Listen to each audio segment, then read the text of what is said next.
Tapia, and you are here for another spotlight on one of our vendors today. And we have David Grindle from USITT with us, and we are so happy to have you. Thank you so much for being here. We again, of course, have Blake Miner with us from Texas Thespians and other places. And we just wanted to have you on today, David, to talk about some of the wonderful things that USITT has prepared for teachers and students alike during this time frame. And anything you'd like to highlight about what you have going on this year. Thanks so much, Amanda and Blake. It's, we were really sad that this resulted in us not being able to do our annual meeting in Houston this year. But it's been kind of exciting because it's gotten us the opportunity to develop some new online courses and resources that I think could be really useful for teachers at all levels, and especially in the high school. Teaching technical theater and design in high schools is always a challenge because it's a niche within a niche of students. So we tried to develop some resources that we've had for a while that I think teachers might be interested in, such as books that feature our designers, the Designs Of series, where you can learn about Tony Walton or Ann Roth or any of those great American designers, or the Late and Great book, which is smaller essays. And what's really cool is it's features more diverse designers, more designers of color, more women designers in sort of the non-traditional women design areas, which hopefully we're able to break that stereotype more and more. But we also have developed a lot of online resources now that teachers can access and use in their classrooms. So there are now over 65 and growing courses that you can get through our Innova platform. And these include everything from how to do basic rigging math, which is a great way to incorporate the arts into STEM curriculum. And sometimes a kid might finally understand how to use math when in a standard math class it's not going so well. But we also have, one of my favorite classes, 40 Yards of Blood, which is a prop class taught by Jay Duckworth, who was the original prop master for Hamilton. And so we have courses that Jay is doing with us, including one on the historical accuracy of the props in that show. And those courses you can purchase online, or if you're a member of USITT, those courses are now free. And membership can be done in an annual basis or on a month-to-month recurring charge to help make it a little more affordable for people.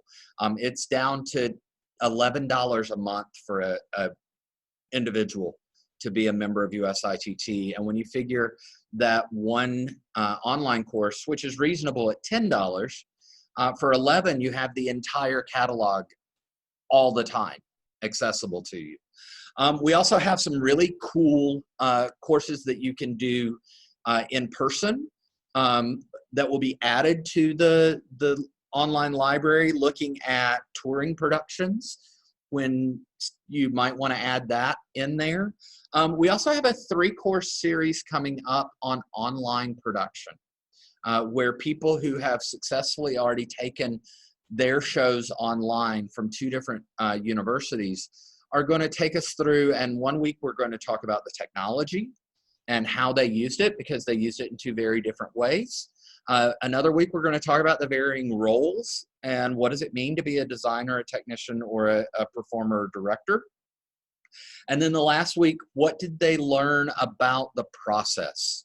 Because a 4-hour Zoom rehearsal isn't going to work. Or how do you interact? How do you use the technology to help you develop that process? Because we all understand that we may have accidentally invented a new form of theater in the process of this pandemic, and we need to start to learn, what does that mean? And having these courses available to teachers that they can use for their own continuing education, but also potentially to use in the classroom makes a great opportunity.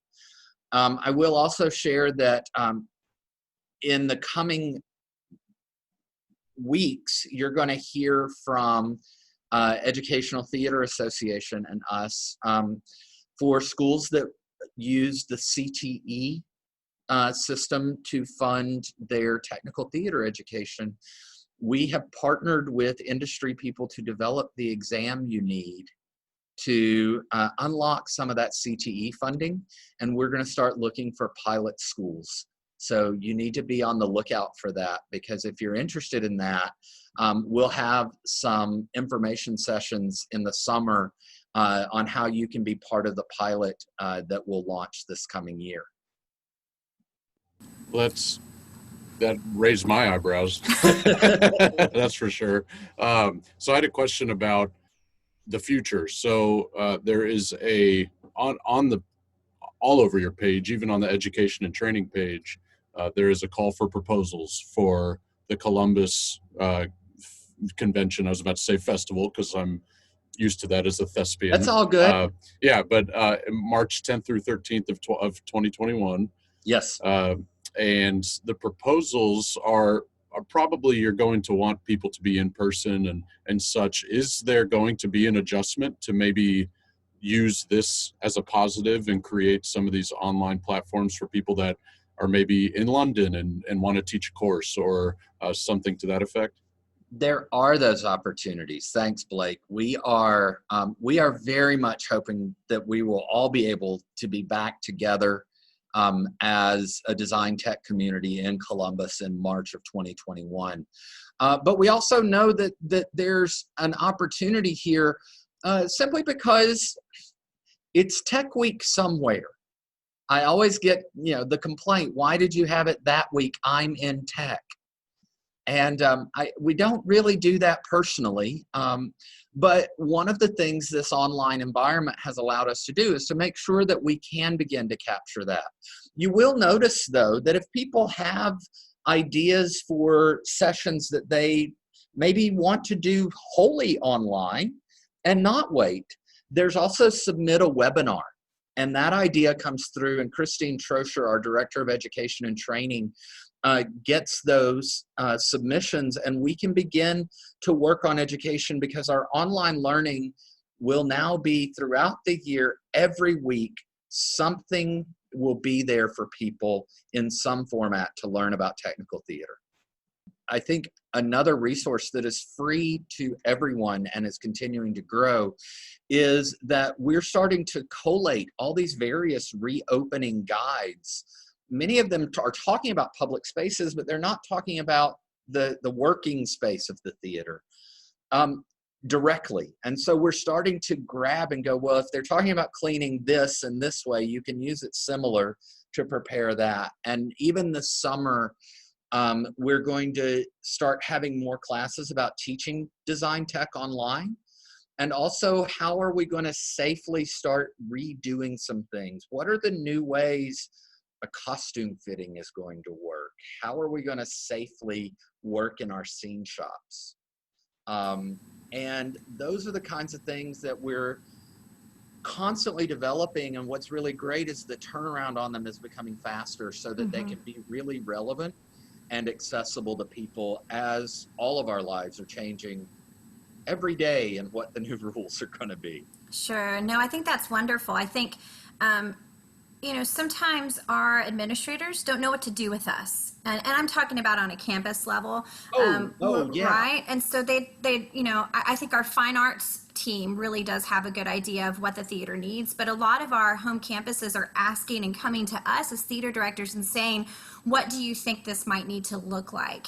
And it's hard. There's a lot of information out there. So to be able to kind of see what other schools are doing, what the guidelines are that different states are putting out there, really kind of helps to formulate what we might be looking at and give us a better idea of if we're going to have to really be a part of creating this ourselves on the school by school district level, what that might look like for each campus. To really have that information at our fingertips is super helpful. So Yeah, thank you for that, Yeah, David. that is, and that's, if you go to our homepage, there's a direct link to resources, COVID resources on the front.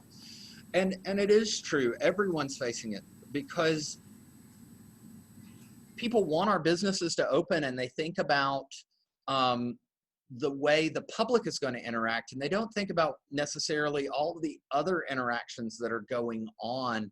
And so we're trying to get the best experts around the country who work in our industry to all come together and go, this is what, if we take this guidance from these people and this guidance from these people, which have all been offered by epidemiologists and all the other ologists that really know how to deal with disease, so that we can then apply it to how to deal with the arts.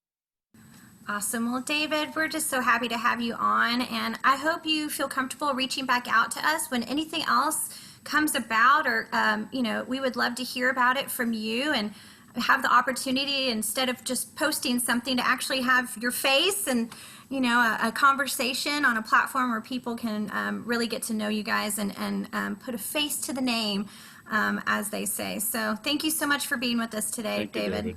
Thank you so much. It's a pleasure. I wish health and safety to everyone as we get ready to restart those schools. Thank you.